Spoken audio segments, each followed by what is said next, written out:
arrivas.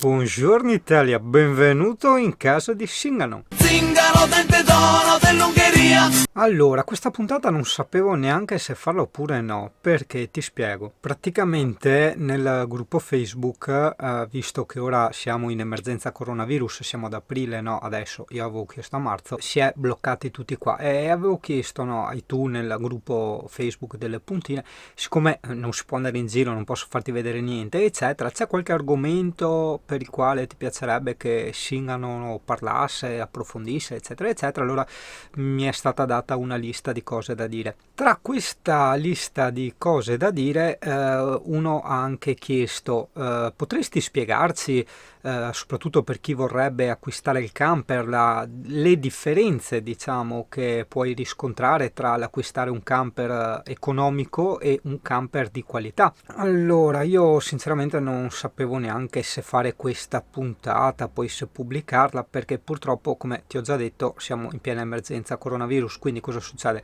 La gente è molto più nervosa ed aggressiva del solito, no? Come qualcuno già sa, io ho avuto l'immensa fortuna di acquistare, ovviamente usato, un camper di altissima qualità a un prezzo ridicolo, veramente ridicolo. E quindi se io adesso mi metto a parlare delle differenze tra il mio camper e uno un po' più economico, verrà sul putiferio, perché la gente che ha un camper, diciamo, economico si sentirà attaccata, hai capito? Non è certo quello che voglio io. Mi è stato chiesto che faccio, rispondo, non rispondo, non lo so. Fatto sta che niente, sono qua che mi annoio, sono chiuso in camper, quindi dai, facciamo anche questa e poi vediamo se pubblicarla oppure no. Magari, ecco, appunto, ricordati che Singano ha vissuto per 3 anni in un camper ultra economico, no economico, cioè che già quando era nuovo quel camper era il più economico che esisteva, perché era veramente un camper di cartone, ok? Allora, iniziamo. Ci sono delle differenze percepibili, ossia utili barra necessarie, no? Che portano a scegliere un camper di medio-alta qualità piuttosto che uno economico. Guarda, ti direi subito di no, proprio perché abbiamo detto camper, ok? Quindi uno strumento, una cosa che serve a farci divertire, andare in giro, andare in vacanza. Completamente diverso invece è il discorso se invece associamo l'idea di camper a abitazione, ossia in questo caso mi sto riferendo a chi in camper ci vive, lo usa come casa o comunque vuole farsi l'esperienza per 1 anno, 2 anni, quel che è, di vivere in camper, no? Perché è pur sempre un'esperienza, cioè non è che uno deve starci tutta la vita, insomma. Rifacciamo un passo indietro. Per quanto riguarda l'utilizzo come camper, capirai che non ha alcun senso, come ti ho già anticipato. L'importante è, secondo me, se vuoi divertirti, è che il camper sia di piccole dimensioni, soprattutto la lunghezza, ok? Secondo me il massimo che dovrebbe raggiungere come lunghezza un camper è i 6 metri. Questo perché quando vai a visitare molti borghetti o posti turistici o comunque anche magari vuoi metterti in un parcheggio con una vista panoramica, ok? Già con un 5,40 m, che è quello che avevo io, con il portabici potevi avere qualche difficoltà. Figuriamoci con un 6 metri. Spesso non parliamo solo di multe, della serie vai fuori dalle linee e ti danno la multa. No, parliamo proprio anche del fatto che non ci stai. Cioè io mi sono trovato in Toscana con Pulmin, che sarebbe questo, in una stradina con sta vista bellissima, ma questo è solo uno dei tanti esempi, no?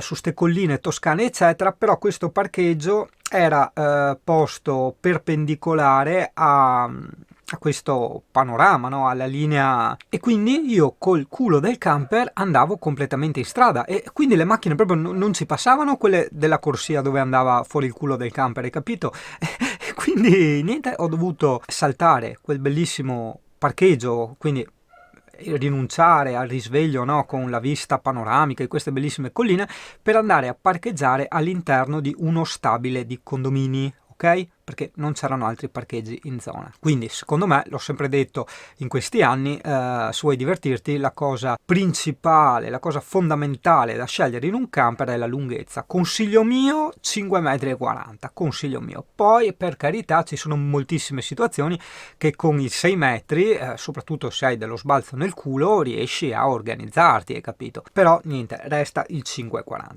Seconda cosa, è vero che per carità anche con un mazzinino vai ovunque, metti la prima con molta calma, qualche sosta per non fondere il motore, ci arrivi. Però insomma ti dico che sempre per esperienza, per evitarti un po' di ansia dovuta non solo al traffico, no, che crei dietro, quindi alla gente che ti suona, no, tu sei tutto agitato eccetera, ma anche per evitare quell'ansia di non potercela fare, no? Perché ti trovi in certi punti in cui trovi delle salite particolarmente ripide, magari all'estero, no? Tipo in Slovenia, Ungheria, quei posti là, e vedi che il camper proprio non ce la fa andare su in seconda e metti la prima.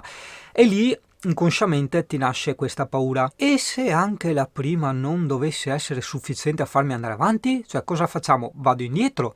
E se questa strada molto ripida dovesse andare avanti per decine di chilometri? Cioè, cosa faccio? Fondo il motore e sto 2 giorni per fare sta strada? Quindi insomma, un bel camperino leggero con un turbo diesel, o comunque un camper con un buon motore che spinge, un turbo, credo che sia una scelta da tenere seriamente in considerazione. Per quanto riguarda tutto il resto, coibentazione, qualità del mobilio, dimensione dei serbatoi delle acque, il tipo di riscaldamento, eccetera, secondo me sono sciocchezze. Insomma, ripeto, se col camper vuoi andarci in giro e farti le vacanze, puoi avere qualche difficoltà nel senso che ti sta poca acqua, quindi hai poca autonomia, oppure il riscaldamento magari non è proprio completamente sufficiente, oppure la doccia in pieno inverno è fredda, il bagno è gelido, eccetera eccetera, o i pannelli non ce la fanno a caricarti le batterie, o con le batterie non ce la fai a stare in libera per più di un giorno, 2 giorni, 3 giorni.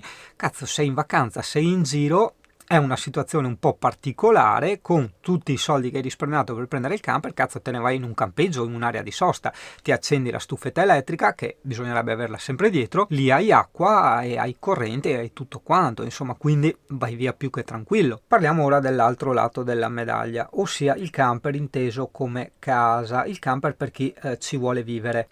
Certo, ti ho premesso, no, che ho vissuto 3 anni in un camper molto economico e ora sto vivendo in un camper molto molto molto serio. Cosa significa? Allora, il mio camper è un camper artigianale prodotto da sta ditta Top Group, che fa camper che di listino partono dai 120.000 euro in su, quindi sono camper molto esagerati sotto tanti punti di vista, dalla coibentazione, dalle monoscocche in vetroresina con 1 centimetro di spessore di vetroresina, dalla super coibentazione appunto in poliuretano espanso compresso a dei pavimenti enormi, palchè in legno, mobili in legno massiccio, riscaldamenti dell'Alde a termosifoni che vanno sia a corrente che a gas, frighi quadrivalenti, bagni con maceratori, vateri in ceramica, rubinetti domestici. Chiaro che è completamente tutto un altro vivere. Tu vuoi capire meglio cos'è sto discorso della qualità per vivere? Allora, innanzitutto partiamo dalla coibentazione, ok? Su Scarosso,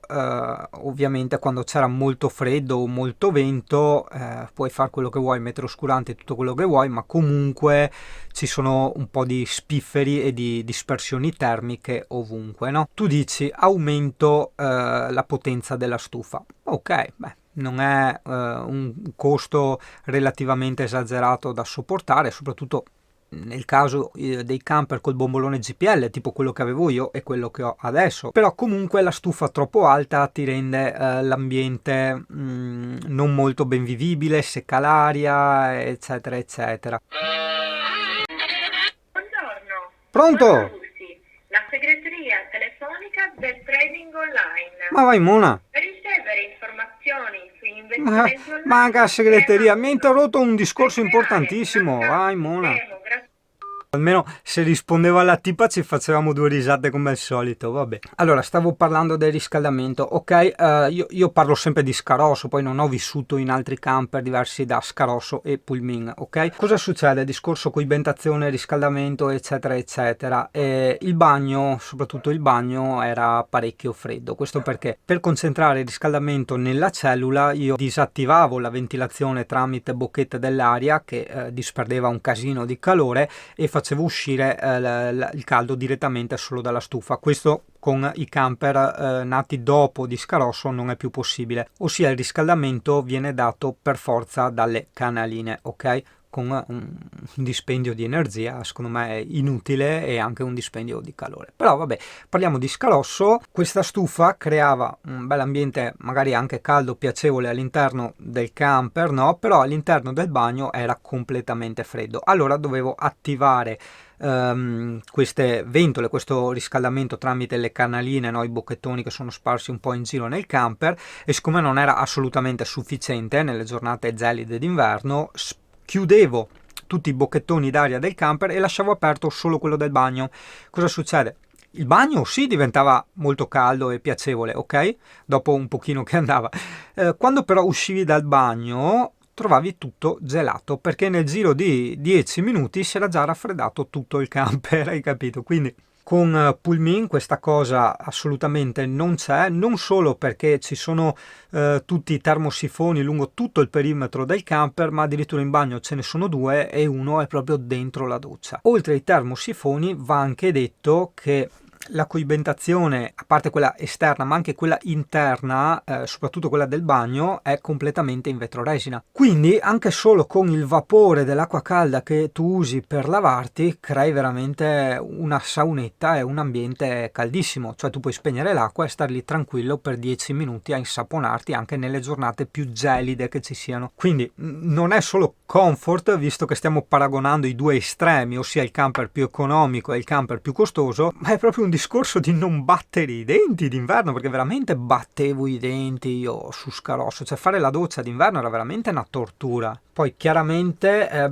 questo va fuori dal discorso camper economico o camper di valore, perché una cosa che possono avere e non avere entrambe le categorie di camper è il fatto della doccia separata. Per chi ci vive, secondo me, è una cosa indispensabile, ossia magari il primo anno ti sembra tutto bello, divertente, non ti cambia niente, c'hai sto forte spirito di adattamento, eccetera, eccetera, però dopo 2, 3, 4 anni inizi... No, non farcela più, però inizia a essere un sacrificio, insomma, porca miseria. Poi, attenzione, c'è gente predisposta a tipo lavarsi fuori al freddo con l'annaffiatoio e gente che invece ha bisogno di una doccia più normale, tipo me. Quindi io anche sotto l'aspetto doccia ho avuto una rivoluzione non da poco nella mia qualità di vita. La qualità di mobili. La qualità di mobili è assolutamente ininfluente se tu vai, come abbiamo già detto prima, se tu usi il camper per andare in vacanza, per andare in giro, è assolutamente ininfluente. Se usi il camper per viverci, ma soprattutto aggiungiamo questa variante, hai intenzione di tenerti questo camper per tantissimi anni o per sempre, chiaro che la qualità del mobilio e del pavimento diventa essenziale. Su Scarosso vuoi l'umidità, vuoi che le pareti erano molto fragili, legno economico, tutto quello che vuoi, il pavimento aveva iniziato a cedere, allora è stato rifatto il pavimento, poi iniziava a ricedere da altre parti, poi i mobili si scheggiavano tutti, si rompevano, addirittura una volta una parete umida del bagno è stata bucata con un piede, no? Per sbaglio, quindi anche questo è veramente molto essenziale, oltre soprattutto alla parete esterna. Insomma, è vero che per carità poi puoi riprendere in mano, rifarti le pareti e tutto quello che vuoi, ma se uno queste cose non sa farsele da solo, risistemare delle infiltrazioni è una cosa che ti costa migliaia e migliaia di euro. Qualità, infatti, vista in un aspetto così generale, significa durabilità nel tempo anche, oltre che comfort e piacere di utilizzo, no? Penso ad esempio all'impianto elettrico, cioè la qualità dei cavi che ci sono qua dentro a Pullmin, la qualità della centralina, la qualità delle schede, la qualità delle resistenze e tutto quanto. Non parliamo poi della qualità degli accessori che per carità possono non essere indispensabili, ma accidenti, come ti cambiano la vita, cioè ricordiamo che questa nel mio caso e in questo discorso è una casa, ok? Quindi un'abitazione, quindi ritrovarsi ad esempio con un water che ha il bidet con l'acqua regolabile, caldo e freddo, pressione, tutto quanto, il maceratore nel water, il gradino elettrico, la centralina che ti consente di programmare tutto quanto, l'accensione del riscaldamento del clima, ti fa vedere con una percentuale estremamente precisa l'acqua, il livello delle acque grigie, nere, bianche, il frigo predisposto con il compressore, quindi per essere utilizzato come quadrivalente, ossia sia a gas 12 volte 220, ma anche con il compressore, addirittura anche contemporaneamente. Un impianto audio da panico, un motore serio, una meccanica seria, cioè in questo caso ad esempio è un Mercedes, ti consente di sopportare meglio certi tipi di salite, certi sforzi e andare via molto più tranquillo. Vedi, io adesso faccio sempre fatica a descrivere un po', no, le qualità di Pullman, perché sembra sempre un paragonarsi agli altri, no? Una cosa brutta, antipatica. Però cazzo, come ti rispondo alla domanda che mi hai fatto? Capiamo questa cosa. Io apprezzo tantissimo anche la qualità dell'Alcantara, la piacevolezza del tatto, e non da poco, insomma, siccome appunto ci vivo, cosa succede? Che molto spesso quando esci dalla doccia o quando lavi i piatti eccetera eccetera, o magari in tante altre occasioni ti può cadere dell'acqua eccetera eccetera, cioè questo è un legno che non marcisce, hai capito? E quindi insomma anche questa è una cosa molto importante. Poi quando pulisci, che magari sbatti con la scopa o che cavolo ne so io, o appoggi qualcosa, è un legno decisamente duro e indistruttibile, quindi non stai là a scheggiare, a spaccare, a rompere, a scollare la carta, il rivestimento che ci sta sopra, perché non c'è carta. Le infinite minuterie anche fanno parte di questa tranquillità nell'utilizzo, quindi tutti i gancetti, le maniglie, le molle, le resistenze, le cerniere, hai capito? Tutte quelle cose molto molto robuste fanno sì che tu il camper lo usi molto più tranquillamente. Cioè, per carità, certo non vai là con la mazza a dargli, però non devi neanche stare attento ogni volta, appoggiare le robe piano, a fare eccetera, perché sennò rovini sempre di più, no, tutto quanto. Se avessimo dovuto parlare di camper di lusso, diciamo, di valore, ecco, in generale avremmo anche già finito il discorso. In questo caso è una cosa ancora un po' più particolare, in quanto appunto stiamo parlando di questi artigianali di sta ditta qua che ci montano veramente di tutto. Ad esempio, lasciamo perdere il water in ceramica, i servizi di casa, il frigo quadrivalente eccetera eccetera, c'è addirittura anche un generatore integrato, un generatore a GPL che, cavolo, sono andato a vedere, costa 4.600 bomboloni, più dopo mettici anche la manodopera per montarlo e tutto quanto. Quindi io mi sono ritrovato con tutte queste cose già pronte, già fatte, e accidenti, di tante cose neanche non ne parlo perché magari non mi vengono in mente, cioè tipo le finestre della Seitz, piuttosto che gli oscuranti molto robusti, seppur il titolare vecchio sia riuscito a romperne uno, ma li senti che sono completamente diversi da quelli che ho provato, ma anche in fiera, no? Quando provavo i camper, cioè percepisci che c'è veramente una robustezza che è tutto un altro mondo, il che tradotto significa che questo camper te lo puoi vivere e tenere per sempre. Tenendo un camper per sempre hai due vantaggi, no? In questo caso, ossia il primo è di arrivare col tempo con un camper che è ancora in buono stato, ok? Magari sì, sarà un po' strisciato perché ci hai passato le chiavi o ti è caduta una roba, un coltello, che cavolo ne so io, però avendo la certezza che questo camper non ti cederà, ok? Hai la possibilità di investirci in accessori e modifiche, perché sai che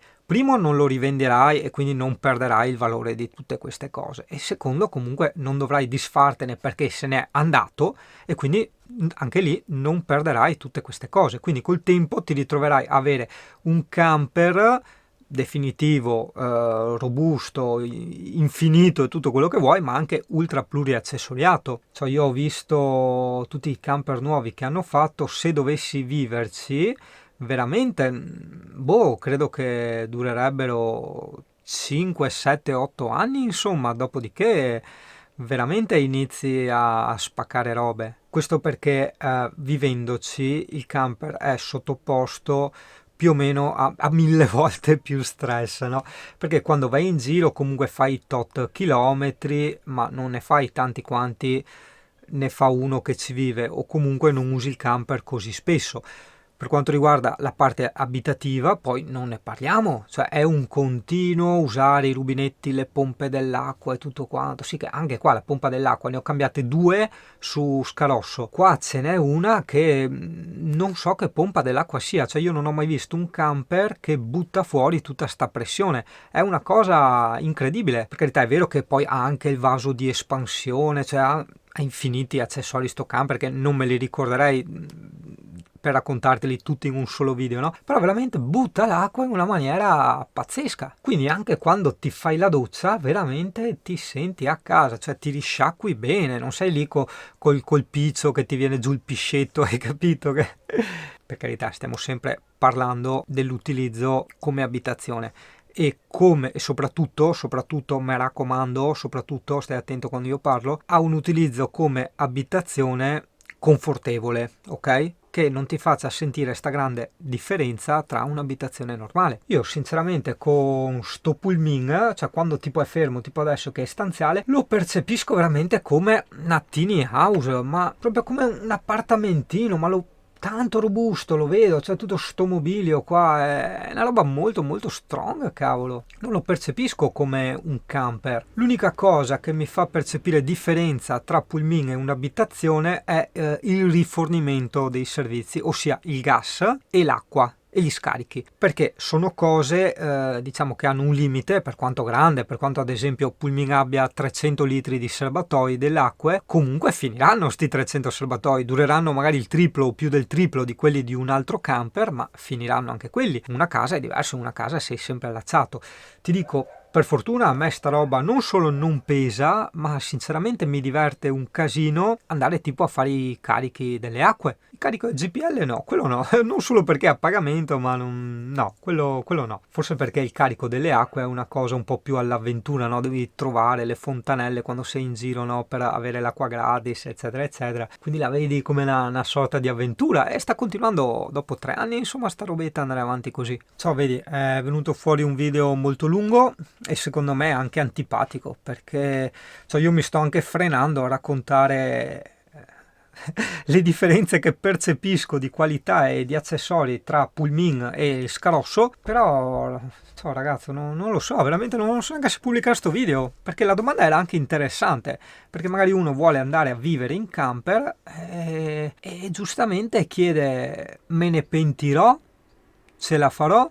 Ragazzo, è soggettivo, cioè la risposta te l'ho data e bene o male le spiegazioni base te le ho date, poi comunque resta il fatto che è soggettivo. Io mi sono divertito a provare così, a giocare, a fare il full timer col vecchio camper, poi ho detto no, non è la vita che fa per me, addirittura odio categoricamente il termine full timer perché si porta dietro un sacco di stereotipi e di obblighi legati a questi stereotipi, quindi io non posso uscire da una situazione di schiavitù sociale per entrare in un'altra situazione di schiavitù sociale, quindi no, Singano non è assolutamente un full timer, Singano è quello che fa quel cazzo che vuole come vuole, e questa secondo me è la cosa che differenzia questo canale da chiunque altro. Ma non sto parlando di canali di full timer o di viaggi, assolutamente, sto parlando di canali in generale. Io sono semplicemente uno che ha il camper come casa. Quando avevo la casa normale, vedi, io ad esempio poteva succedere che andavo a dormire dalle morose, dagli amici, andavo in giro, andavo in albergo, ok? Perché facevo quel cazzo che volevo. Cioè non è che adesso che vivo in camper non posso tipo andare a dormire dall'amorosa, ma stiamo scherzando? Ma un'altra di nuovo, ma tenetevele ste stronzate, porca miseria. Cioè io ripeto, sono una persona che fa quello che vuole della sua vita, e fare quello che si vuole della propria vita ti assicuro è una cosa bellissima, e come casa ha un camper. Tutto qui. No, perché ti anticipo già che in futuro potranno benissimo esserci dei video dove andiamo magari a visitare dei posti e magari andiamo con la macchina dell'Alessia piuttosto che andiamo in treno o in autobus o in aereo, perché ripeto, è la mia casa ma non è la mia vita, non mi si può costringere a fare una vita di merda, a stare sempre in camper e a far tutto in camper per rispecchiare questo stereotipo del full timer. Assolutamente no, tenetevelo ragazzi. Vorrei aggiungere una cosa per non doverla dopo dire nei commenti. È chiaro che se uno si prende un camper economico piuttosto che uno di valore è solo per un discorso economico, nel senso che magari i soldini non ce li ha. Sotto questo aspetto neanch'io avrei mai potuto permettermi questo camper, ovviamente. È stata proprio una botta di culo pazzesca, ma ripeto, questa puntata non vuole dire il mio è meglio del vostro o cose del genere, semplicemente risponde, e mamma mia quante volte te l'ho ripetuta sta roba, proprio perché prevedo i commenti, purtroppo gli stati d'animo, risponde alla domanda che mi è stata fatta. Singano, qual è la differenza tra lo stare, l'usare, il vivere in un camper molto economico piuttosto che in un camper di valore? E queste sono state le mie risposte. Ovvio che appunto chi sceglie un camper economico come lo scelsi io all'epoca non lo fa perché è mona, è inesperto, ma proprio perché non può permettersi altro, insomma, perché se tutti avessimo i miliardi in casa è ovvio che tutti quanti andremo con camion 4x4, insomma, ecco. Eccolo.